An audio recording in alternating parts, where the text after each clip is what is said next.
السلام عليكم ورحمة الله وبركاته. إن الحمد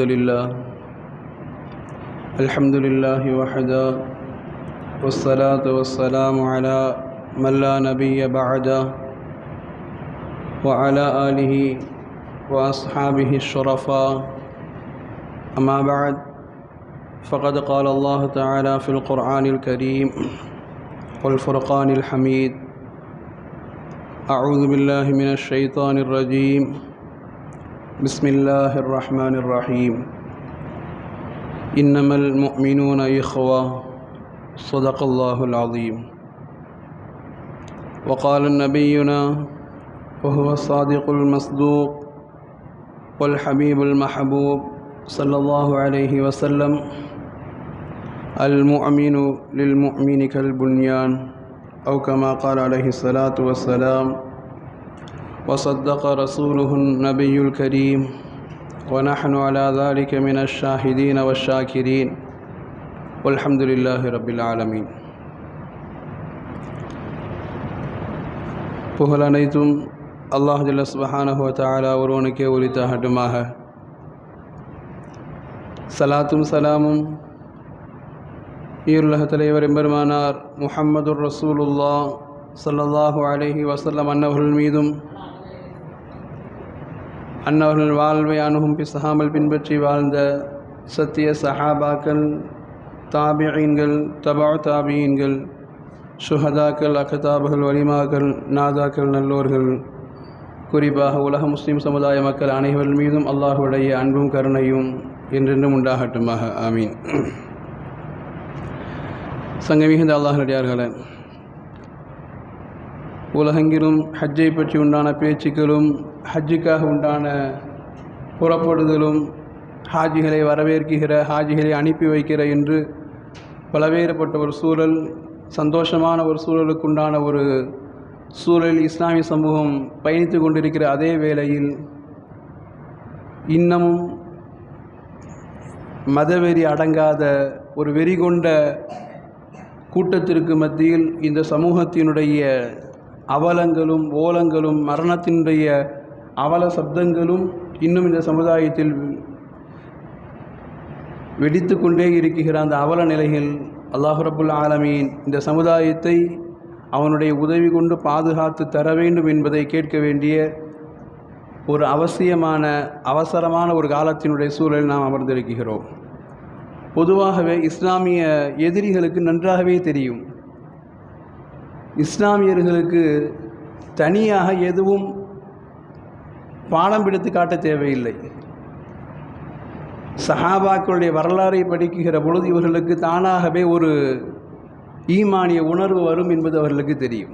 குறிப்பாய் பத்ர் போன்ற சஹாபாக்களுடைய வரலாறுகள், அதனால்தான் பத்ர் வரலாறு நடக்குகிற பொழுது போர் தடையில் இருக்கிற பொழுதே, போர் தடைதான் இருந்தாலும் பத்ர் அன்று ஒரு ஏவுகணையை விட்டு காசாவின் மீது போர் புரிகிற பொழுது அவனுக்கு தெரிகிறது, எதிரிகளை பலவீனப்படுத்துவதற்கு அவர்கள் எங்கே பலம் பெறுவார்களோ அந்த நிலையில் அவர்களை அடித்தால் இது ஒரு வகையான மனோ தத்துவ ரீதியாக எதிர்கொள்வதற்குண்டான ஒரு சூழலை உண்டாக்குவது, இது எதிரில் தெரிந்து வச்சிருக்கிறாங்க. அது மாதிரி இப்போ நம்ம ஹஜ்ஜுக்காக வேண்டி உலகம் முழுக்க ஹஜ்ஜினுடைய சூழலை பற்றி யோசிக்கிற, ஹஜ்ஜை பற்றி உண்டான ஒரு சிந்தனையோடு உலக மக்கள் முஸ்லீம்கள் எல்லாம் போய் கொண்டிருக்கிற ஒரு சூழலில் போருடைய தடுப்பை மீறி, போர் நிறுத்தத்தை மீறி, உலக மக்களுடைய இல்லை உலக நாடுகளுடைய கண்டனங்களை எல்லாம் தாண்டி இன்றைக்கி அங்கே அவ்வளவு அவசரமாய் நடத்தப்படுகிற வெறிகொண்ட தாக்குதலுக்கு பின்னால் இந்த சமூகம் நிறைய விஷயங்களை யோசிக்க வேண்டியது இருக்கிறது. இன்றைக்கி ஜமாத்துலமாவும் அவசரமாய் கொடுத்திருக்கிறார், இன்றைய ஜும்மாவை நாம் அவர்களுக்காக பயன்படுத்த வேண்டும், அவர்களுக்காக துஆ செய்ய வேண்டியது நம்முடைய கடமையில் உண்டானது என்று. நான் சென்ற வாரம் ஹஜ்ஜை பற்றி பேசுகிற பொழுது கடைசியில் சில விஷயங்கள் சொன்னேனாலவா, ஹஜ்ஜில் அங்கே என்னங்க இருக்குது, வெறும் மலைகளும் பாறைகளும் தான் இருக்குது. ஆனால் அந்த மலைகளும் பாறைகளும் நமக்கு சொல்லுகிற பாடங்கள் நிறைய அப்படின்னு சொல்லி, மக்காம் இப்ராஹிம் அலைஹிஸ்ஸலாமுடைய காலடித்தடம் பதிந்த அந்த பாறை நமக்கு செய்திகளை கியாமத்து வரை சொல்லிக்கொண்டே இருக்கிறது. இப்ராஹிம் அலைஹிஸ்ஸலாமுடைய ஈமான் இந்த பாறையை விட உறுதிமிக்க ஈமான் என்பதற்கு அந்த பாறை சாட்சி. அவர்கள் ஏறி நின்று இப்ராஹிம் அலைஹிஸ்ஸலாம் அறிவிப்பு செய்த அபூ குபைஸ் மலை, அந்த மலை கியாமத்து வரை சாட்சி. இங்கே ஹஜ்ஜுக்கு வரக்கூடிய எல்லா மக்களுடைய ஈமானிலும் அவ்வளவு உறுதி வேண்டும் என்பதற்குண்டான சாட்சி. சஃபா மர்வா, அன்னை ஹாஜரா அலைஹிஸ்ஸலாம் ஓடிய அந்த ஓட்டத்தில் குழந்தையின் தண்ணீருக்காக வேண்டிய அல்ல, அல்லாஹின் மீது நம்பிக்கை வைத்தவன் நிச்சயம் அவன் தோற்று போக மாட்டான் என்பதற்கு அந்த மலைகள் சாட்சி. இப்படி மக்காவை சுற்றி மதீனாவை சுற்றி நிறைய மலைகள் ஈமானுக்கு சாட்சி. ஆனால் வாழ்கிற உயிரோட்டும் உள்ள மனிதர்களில் ஈமானுக்கு வாழ்கிற சாட்சிகள் பலஸ்தீனுடைய காசாவுடைய சின்னஞ்சிறு பிள்ளைகள் கூட அந்த ஈமானுக்கு சாட்சி.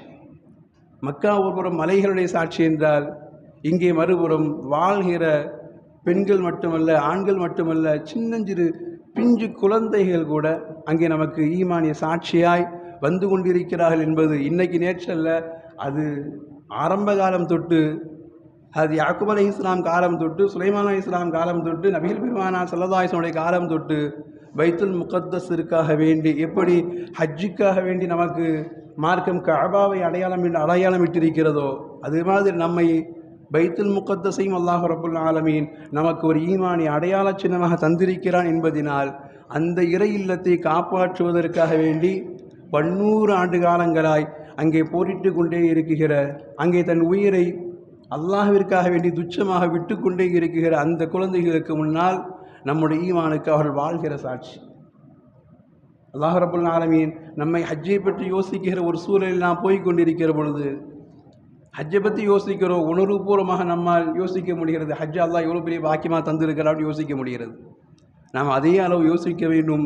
அந்த கஅபத்துல்லாவை அபரஹா இடிக்க வருகிற பொழுது அல்லாஹ் பாதுகாத்தது மாதிரி இன்றைக்கி பைத்துல் முகத்தஸை, பலஸ்தீன் பூமியை ஒரு யூதர்கள் இரவலாக கேட்டு உள்ளே வந்தவர்கள், எங்களுக்கு அபயம் தாருங்கள் என்று கேட்டு உள்ளே வந்தவர்கள், இன்றைக்கி அது எங்களுடைய சொந்த நாடு, நாங்கள் இருக்கிறவர்களையும் மீதி உள்ளவர்களையும் அழித்து விடுவோம், அந்த நாட்டை விரைவாக நாங்கள் எங்களின் நாடாக கைப்பற்றுவோம் என்று ஒரு கூக்குரல் இருக்கிறார் என்றால், அவர்களை எதிர்த்து நிற்கிற அந்த சின்னஞ்சிறு பிஞ்சு குழந்தைகள் கூட நம்முடைய ஈமானுக்கு சாட்சியானவர்கள்.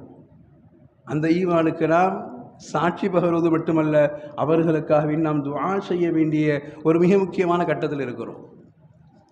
ஏன்னா இந்த 2-3 நாட்களாக தொடர்ந்து யுத்தத்தினுடைய முறை மாற்றப்பட்டிருக்கிறது. இதுவரை கொஞ்சம் மனிதாபிமானத்தோடு, ஏற்கனவே மனிதாபிமானம் இல்லாமல் நடந்துக்கிட்டவங்க சொல்லிக்கிட்டு இருக்கக்கூடிய, கொஞ்சம் எவ்வளவு நெருக்கடியான போர் சூழலாக இருந்தாலும் அவர்களுடைய உயிருக்கு தேவைப்படுகிற உணவு, அவருடைய மருத்துவத்திற்கு தேவைப்படுகிற மருந்துகள் அல்லது மருத்துவமனைகள், இது போன்றவைகளில் கொஞ்சம் இரக்கம் காட்டினாங்க. இன்றைக்கி ஒரே அடியாய் மீதம் உண்டான எங்களுடைய தூதுவர்கள் நீங்கள் அனுப்பவில்லையானால் நாங்கள் முழுமையாக எல்லாவற்றையும் நாங்கள் தடை செய்வோம் என்று அவர்கள் கை வைத்திருக்கிற இடத்தினால் இன்றைக்கி ஐநா சபையை குறிப்பிட்டு சொல்கிறது, ஒரு பிஞ்சு குழந்தைகள் 14,000 பிஞ்சு குழந்தைகளுடைய உயிர்கள் அது கேள்விக்குறியாக தொங்கி நின்று கொண்டிருக்கிறது. ஏன்னா தண்ணீர் இல்லை. ஆஹ் அக்பர். நாம் தண்ணீரை பற்றி யோசிக்கிற பொழுது, இந்த வெயில் காலம் வருகிற பொழுது நிறைய பேர் பயந்தது அதுதான். வெயில் காலமாச்சே, ஊருக்கு போனால் எப்படி இருப்போன்னு மாதிரி யோசித்தவங்க, வெளியில் போனால் எப்படி இருப்போன்னு யோசித்தவங்கெல்லாம் அல்லாஹ் ரப்புல் நமக்கு கோடை காலத்தை அவன் கொஞ்சம் நிம்மதியாய் மாற்றி தந்து, ஒரு 4-5 நிம்மதியான மலையை தந்து, தண்ணீரை பற்றின பயம் இல்லாத அளவிற்கு அல்லாஹ் நம்மை நிம்மதியாக வாழச் செய்திருக்கிற அதே இடத்துல அந்த குழந்தைகள் வெறும் தண்ணீருக்காக வேண்டிய உணவுக்காக அலைவது அடுத்தது, தான் உறங்குவதற்காக அலைவது அடுத்தது, தண்ணீருக்காக வேண்டி சின்ன சின்ன டப்பாக்களை, கேன்களை, கையில் கிடைக்கிற பொருட்களை எல்லாம் தூக்கி கொண்டு தண்ணீருக்காக அந்த குழந்தைகளும் பெரியவர்களும் ஓடுகிற அந்த ஓட்டத்தை பார்க்கிற பொழுது அல்லாஹ் அக்பர். நீ எதை கொடுத்தாலும் கொடுக்காட்டியும் தடை செஞ்சாலும் இந்த பூமியில் இருக்கிற மஸ்ஜிதை நாங்கள் அல்லாஹ்விற்காக போராடி எடுத்தே தீருவோம் என்று அந்த கடுமையான வெயிலிலும் கடுமையான சூழலிலும் ஒரு தண்ணீர் பஞ்சத்திற்கு மத்தியில் அந்த மக்கள் அல்லாடி கொண்டு போராடுகிற பொழுது அந்த போராட்டம் நம்முடைய ஈமானை நிச்சயமாக உணர்த்த வேண்டும். நம்முடைய ஈமானை நிச்சயமாக அது நமக்கு பாடத்தை தர வேண்டும். ஏன்னா அந்த அளவிற்கு இன்றைக்கி தண்ணீர் நிப்பாட்டப்பட்டிருக்கிறது, அந்த அளவிற்கு இன்றைக்கி உண்டான மக்களுக்குண்டான உணவு தடை செய்யப்பட்டிருக்கிறது. எல்லாமும் தடையில் வந்து நிற்கிற பொழுது அந்த மக்களுக்கு அல்லாஹுவை தவிர்த்து உதவுவதற்கு யாரும் இல்லை என்கிற ஒரு அவசரமான ஒரு சூழலில் அந்த மக்கள் நிற்கிறாங்க. இன்றைக்கி கிட்டத்தட்ட 22 நாடுகள் ஒன்று சேர்ந்து இன்னைக்கு இஸ்ரேலுடைய பிரதமருக்கு எதிராக கடுமையான கண்டனங்கள் தெரிவிச்சிருக்கிறாங்க. பிரான்ஸ் போன்ற நாடுகள், பிரிட்டன், கனடா, ஸ்பெயின், ஸ்வீடன் போன்ற 22 நாடுகள் கடுமையான எச்சரிக்கை தெரிவிச்சிருக்கிறாங்க. நீங்கள் செய்வது மனிதாபிமானத்தை முற்றிலுமாக துறந்து விட்டு அந்த மக்களை ஒரே அடியாக போர் என்றாலும் கூட இவ்வளவு தூரம் நீங்கள் மிருகத்தனமாய் நடக்கக்கூடாது என்று. ஏன் புதிதாக பதவியேற்ற போப்பு கூட சொன்னார், ரொம்ப வருத்தத்தை கொடுக்குது இஸ்ரேலுடைய நடவடிக்கைகள் என்று.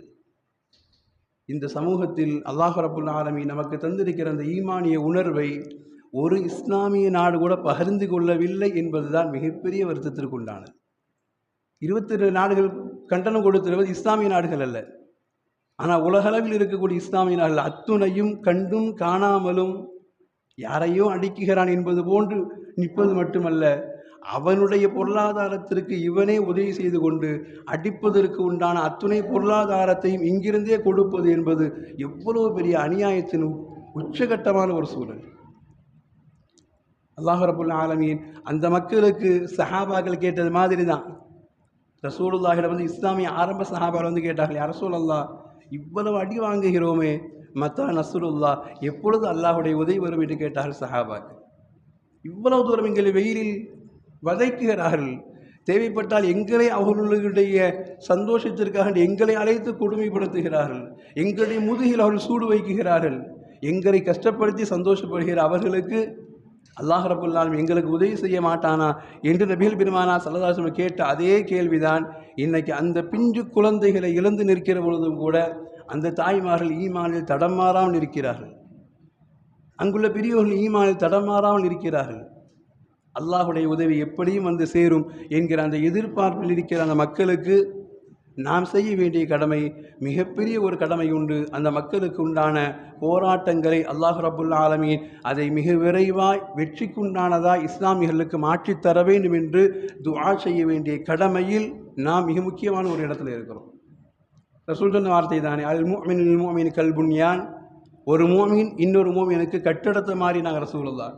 கட்டிடத்தின் ஒரு பகுதி அது சேதாரம் அடைகிற பொழுது வலது பகுதி தானே சேதாரம் அடையுது, இடது பகுதி நல்லா தானே இருக்குது, அங்கே ஒதுங்கிக்கலான்னு நினச்சா கட்டடத்தை காப்பாற்ற முடியாது. கட்டடத்தில் ஒரு ஓரத்தில் தானே விரிசல் ஏற்படுகிறது, இன்னொரு பக்கம் நல்லா தானே இருக்குது, நாம் அந்த பக்கம் ஒதுங்கிக்கலான்னு நினச்சா மொத்தமாய் அழிந்து போக வேண்டும் என்கிற வார்த்தையின் அடிப்படையில் நபிகள் பெருமானாருடைய வார்த்தை அதுதான். உலகத்தில் எங்கோ அடிக்கப்படுகிறார்கள் என்று நினைக்காதீர்கள், அவர்கள் இத்துணைக்கு பின்னாலும் தாங்கிக் கொண்டு நிற்கிறார்கள் என்றால் அது ஈமானிய அதிசயமான ஒரு ஈமான். அந்த பூமி ஈமானில் அதிசயமான ஒரு பூமி. அல்லாஹ் அக்பர். நம்மளால் சின்ன ஒரு இதை கூட தாங்க முடியாது. நமக்கு எதிராக ஒரு சட்டம் என்று வருகிற பொழுது, சட்டத்தை பற்றி அவர்கள் பார்லிமெண்ட்டில் தாக்கல் செய்ய போகிறான் என்கிற பொழுதே நம்மால் தாங்க முடியல. தாக்கல் செஞ்சுட்டா என்ன ஆகுமோ, அதனுடைய பின்விளைகள் என்னவோ என்னென்று என்னென்னவெல்லாமோ யோசிக்கிறோம், பயப்படுகிறோம். ஏன்னா நம்முடைய ஈமானுடைய பலகீனம். அங்கே கண்ணுக்கு முன்னால் ஒவ்வொரு நாளைக்கும் 80 முதல் 100 பிள்ளைகள் ஷஹீதாகி கொண்டே இருக்கிறார்கள். அல்லாஹ் அக்பர். ஒரு நாளைக்கு 1 2, ஒரு நாளைக்கு 80 100 பிள்ளைங்க ஷஹீதாகிறாங்க. நம்மளால் கண் கொண்டு கொஞ்சம் கண்மூடி கற்பனை செய்யக்கூட முடியாது. ஒரு நாளைக்கு 100 பிள்ளை ஷஹீதாகிறாங்கன்னா எத்தனை பிள்ளைகள் அந்த பூமிக்குள்ளே இருக்கிறாங்க. அல்லாஹ் சுஹதாக்களை அங்கே கொடுத்து கொண்டே இருக்கிறான். அந்த பூமியும் சுஹதாக்களை ஏற்றுக்கொண்டே இருக்கிறது. ஆனால் எத்தனை நாட்கள் தான் இந்த கொடுமைக்கு பின்னாலும் ஒட்டுமொத்த உலகமும், ஏன் இஸ்லாமிய சமூகம் குறிப்பாய் நம்மை போன்ற இஸ்லாமியர்கள் துஆ செய்வதில் கூட நாம் ஒரு சுணக்கம் காட்டுகிறோம் என்பதை இன்னைக்கு உலகம் நம்மை நோக்கி கேள்வி கேட்கிறது. இதையெல்லாம் கவனித்து கொண்டிருக்கக்கூடிய ஐக்கிய நாடுகளுடைய மனிதநேய சபைன்னு ஒன்று இருக்குது. ஐக்கிய நாடு சபை வேறு, ஐக்கிய நாடுகளுடைய மனிதநேய உதவிகள் சபை அப்படின்னு ஒன்று இருக்குது. இது எதுக்காகன்னு சொன்னால், எங்காவது ரொம்ப உச்சகட்டமான ஒரு நிலை போகிற பொழுது இவர்கள் போய் நின்று மனிதாபிமான அடிப்படையில் அவர்களுக்கு உதவி செய்வதை யாரும் தடுக்கக்கூடாது. ஒன்று இருக்குது, போர்க்களத்துடைய ஆரம்ப நிலை, சில விஷயங்கள் தானாக நடக்கும். பெண் ரசூலா தெளிவாக வழிகாட்டி கொடுத்தாங்க. பெண்களை யாரும் தொடக்கூடாது, வயோதிகரை யாரும் தொடக்கூடாது, சிறார்களை யாரும் தொடக்கூடாது, நோயாளிகளை யாரும் தொடக்கூடாது, அங்குள்ள வணக்க ஸ்தலங்களை யாரும் தொடக்கூடாது. இதுவெல்லாம் இஸ்லாமிய போர் மரபுகளுடைய முறை. இன்னைக்கு இதெல்லாம் தாண்டி உச்சகட்டமாக எல்லாவற்றையும் தகர்ந்து போகிற பொழுது இன்னைக்கு ஐநா சபையினுடைய மனிதநேய உதவிகளுடைய தலைவர் இவர் பிபிசியினுடைய ரேடியோவுக்கு பேட்டி கொடுக்கிறார். டாம் பிளட்சர் அப்படிங்கிறவர். இவர் சொல்லுகிற வார்த்தையினுடைய ஆழம் நம்மால் ஒரு நிமிடம் யோசிக்க முடிய வேண்டும். அவர் சொல்லுகிற வார்த்தையினுடைய ஆழம், அவர் சொல்கிறார், காசாவுக்கு உதவிகள் அப்பாற்பட்டது. காசாவுக்கு உதவிகள் அப்புறம் செஞ்சுக்கலாம். மனிதாபிமான தேவைக்கு உண்டான உதவிகளை செய்வதற்கு உலக நாடுகள் எங்களுக்கு ஒத்துழைப்பு தாருங்கள் கேட்கிறார். உதவிகள் செய்வது அப்புறம், மனிதாபிமான அவசிய தேவைக்காக உண்டான உதவிகளை செய்வதற்கு நீங்கள் அதை தடுக்க வேண்டாம் என்று எங்களுக்கு நீங்கள் உதவிக்கரம் கொடுங்கள், எங்களுக்கு ஒத்துழைப்பாய் குரல் கொடுங்கள் என்று பிபிசியில் அவர் குரல் வழியாய் ஒரு செய்தியை சொல்கிறார். காரணம் என்ன என்று விளக்குகிற பொழுது 15 நாளைக்கு ஒருக்க 2 லாரி 3 லாரி உள்ள அனுப்புகிறாங்க. எது? குழந்தைகள் தேவையான பால் பவுடரு, அவசிய தேவைக்கு உண்டான உணவுகள், மருந்து, இது மாதிரி ஜாமான் கூட லாரி லாரியாக வருது. வருகிற அத்துணையும் நான் சொன்னேன், போருடைய முறை மாறிவிட்டது. இதுவெல்லாம் உள்ளே வந்துக்கிட்டே இருக்கலாம். போர் ஒரு பொருள் நடக்கும், ஆனால் பிள்ளைகளுக்கு தேவையான பால் வரலாம், மருந்துகள் வரலாம், எல்லாம் வரலாம். ஆனால் இன்னைக்கு போருடைய முறை மாறி கிட்டத்தட்ட 15 நாட்களாக அங்கே மருந்துகள் தடை செய்யப்பட்டிருக்கிறது. குழந்தைகளுக்கு பால் பவுடர் தடை செய்யப்பட்டிருக்கிறது. உயிருக்கு தேவையான மருந்து மாத்திரைகள், உணவுகள், சின்ன சின்ன பிஸ்கட் ஐட்டங்கள் இதெல்லாம் தடை செய்யப்பட்டிருக்குது. யூடியூப்ல பூந்து பார்த்தா தெரியும். சின்ன சின்ன பிள்ளைகளுக்கு நம்ம ஊரில் ஸ்நாக்ஸாக கொடுக்குறோம் பிள்ளைகளுக்கு. எது? சின்ன பண்ணு, சின்ன ஐஸ்கிரீமோ, சின்ன சாக்லேட்லாம். அந்த பிள்ளைகளுக்கு அந்த ஐஸ்கிரீமை பார்க்கிற பொழுது, அந்த 2 ரூபா முட்டாயை பார்க்கிற பொழுது அந்த பிள்ளைகளுடைய முகத்தில் வருகிற ஒரு சந்தோஷம் அல்லாஹ் அக்பர். ஏன்னா அது அவர்களுக்கு, நமக்கு தான் அது எக்ஸ்ட்ரா பொருள். அந்த குழந்தைகளுக்கு அந்த 2 ரூபா லாலிபாப் தான் உணவாகவே கிடைக்கிறது. அந்த 2 ரூபா பன்ஜாம் தான் உணவாகவே கிடைக்கிறது. அதுவும் 15 நாளைக்கு ஒருக்க அந்த மாதிரி லாரியை உள்ளே அனுப்புகிறாங்க அப்படின்னு நினைக்குகிற பொழுது, அந்த 14 நாட்கள் அவர் சொல்லிட்டு வர்றாரு, 15 நாட்களுக்கு ஒருக்க அவங்க 5 லாரி உள்ளே அனுப்புகிறாங்க. அந்த லாரி வருகிற பொழுது இந்த மக்களுக்குண்டான தேவை எப்படி இருக்குன்னா, இந்த 5 லாரியும் சேர்ந்து ஒரு கடலில், முழு கடலில் ஒரு சொட்டு தண்ணி எடுத்தால் எவ்வளோ தேவை நிறைவேறும். அவர் சொல்கிற வார்த்தை. யார்? ஐக்கிய நாடுகளுடைய உலக உதவி பெறுகிற அந்த தலைவர் சொல்கிற வார்த்தை. முழு கடலில் ஒரு சொட்டு தண்ணி எடுத்தால் எவ்வளோ பேருக்கு பிரயோஜனமாகும். அந்த மாதிரி 15 நாள் மொத்தமாக நிப்பாட்டிட்டு திடீரென்று 3 லாரி 4 லாரி 5 லாரி உள்ளே அனுப்புகிற பொழுது அவர்களுக்கு அது முழுமையாய் கிடைப்பதில்லை. கடலில் ஒரு துளி நீர் கிடைச்சா என்ன கிடைக்க முடியுமோ அதுதான் அவர்களுக்கு கிடைத்தபாடு இருக்கிறது. இன்னைக்கு 24 கடைசியாக கொடுத்த ரிப்போர்ட் தான் எல்லாரும் கேள்விப்பட்டிருப்போம் அல்லவா? 14,000 குழந்தைகள் இன்னும் 48 மணி நேரத்திற்குள் உதவியில் வந்து சேரவில்லை. ஆனால் 14,000 குழந்தைகளை, பிஞ்சு குழந்தைகளை இந்த பூமியில் இழக்க வேண்டியது இருக்கும் என்று கடைசியாய் அவர் கொடுத்த அறிக்கைக்கு பின்னால் தான் இன்னைக்கு கொஞ்சம் ரோஷத்தோடு எல்லோரும் திரும்பி பார்க்க ஆரம்பித்திருக்கிறார்கள் என்கிற நிலையில் கொஞ்சம் இஸ்லாமிய ஈமானிய உணர்வு உள்ள நமக்கு ரசூல் நிறைய செய்திகளை கற்றுத் தந்திருக்கிறார்கள். அந்த மஸ்ஜிதுல் அக்ஸா பலஸ்தீனுடைய பூமி நாம் நினைத்து பார்க்க வேண்டிய, நமக்கு தொழுகை கடமையாக்கப்படுவதற்குண்டான ஆரம்ப பிரயாணம் அது கிடைத்த பூமி மஸ்ஜிதுல் அக்ஸா. நாம் தொழுகிறோம் இன்னைக்கு ஐவேளை தொழுகைகளை. அந்த தொழுகையோடு சம்பந்தப்பட்ட ஒரு பூமி மஸ்ஜிதுல் அக்ஸா. அது ஏதோ எங்கோ நமக்கு சம்பந்தம் இல்லை என்று நினைப்பதற்கல்ல. ஒவ்வொரு முறையும் நாம் தக்பீரில் நிற்கிற பொழுது நபிகள் பெருமானாருடைய மிஅராஜுடைய விண்ணேற்ற பயணத்தினுடைய ஆரம்ப புள்ளியாக இருந்தது மஸ்ஜிதுல் அக்ஸா. அப்படியானால் ஒவ்வொரு தொழுகையிலும் அந்த பூமிக்காக வேண்டியும், அந்த பூமியுடைய சுஹதாக்களுக்காக வேண்டியும், அவர்களுடைய வெற்றிக்காக வேண்டியும் நாம் துஆ செய்ய கடமைப்பட்டிருக்கிறோம் என்பது தொழுகை கடமையான பூமியினுடைய முதல் செய்தி நமக்கு. அது தொழுகிற நமக்கு அந்த பூமிக்காக நீங்கள் துஆ செய்யுங்கள். அந்த பூமியில் மன்றாடுகிற, அந்த பூமியில் மரித்து கொண்டிருக்கிற அந்த மக்களுக்காக நீங்கள் துஆ செய்யுங்கள் என்பது அந்த மிஅராஜுடைய பூமி, முகத்தஸுடைய பூமி நமக்கு கற்றுத்தருகிற முதல் பாடம். ஏன்னா எவ்வளவு தூரம் அங்கே எல்லை மீறப்படுகிறது என்பதற்கு நிறைய விஷயம் சொல்கிறாங்க.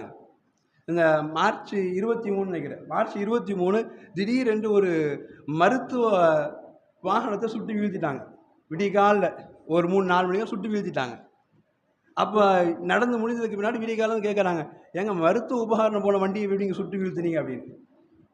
இவங்க உடனே இஸ்ரேல் சார்பாக ஒரு பதில் சொல்கிறாங்க, இல்லை அது விடிகால் நேரத்தை வந்துச்சு, வருகிற பொழுது விளக்கெல்லாம் அணைச்சிட்டு அவங்க ஏதோ வண்டியே சத்தம் இல்லாமல் மெதுவாக ஓட்டிக்கிட்டு வந்தாங்க, நாங்கள் நம் நாட்டை அழிப்பதற்காக வருகிறார்கள் என்கிற சந்தேகத்தினால் நாங்கள் சுட்டி வீழ்த்து விட்டோம் அப்படின்னு ஒரு பதிலை கொடுத்தாங்க.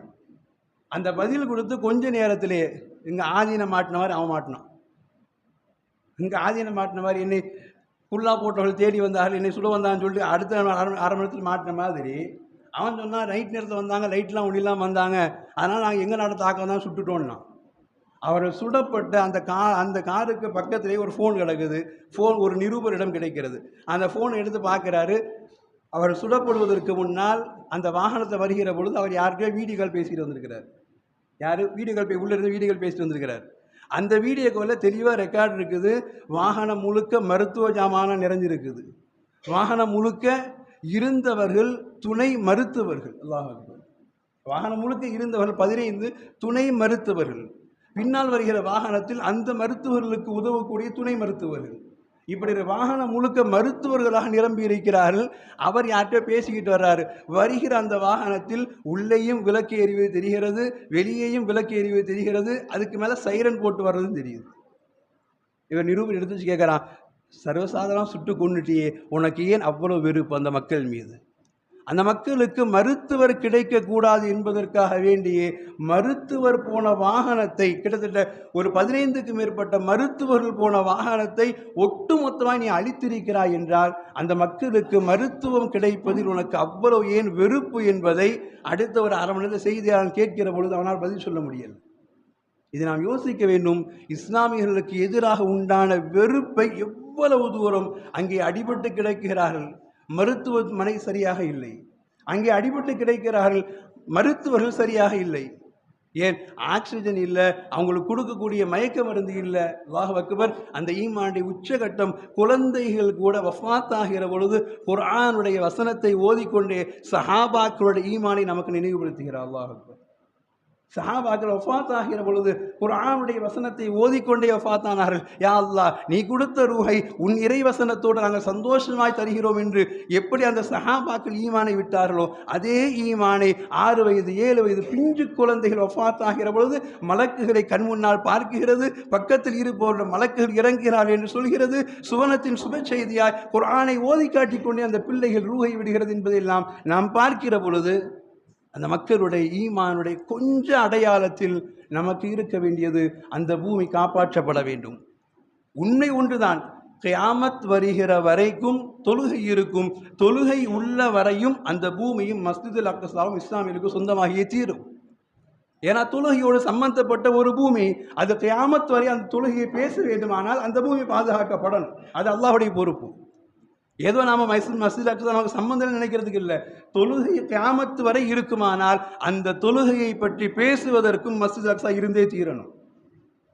எப்படி காபாவை நாம் கிபிலாவாக முன்னோக்குகிறோம் என்று நியத் செய்கிறோமோ, காபா கியாமத்து வரைக்கும் இருக்கும். ரசூல் சொன்ன வார்த்தை, கியாமத்தின் நெருக்கத்தில் காபாவை அடித்து உடைப்பார் என்று ரசூலுல்லாஹ் சொன்னாங்க. காபா முடிகிற பொழுது உலகமும் முடியும். தொழுகை முடிகிற வரை மஸ்ஜிதுல் அக்ஸாவும் இருந்தே தீரும்.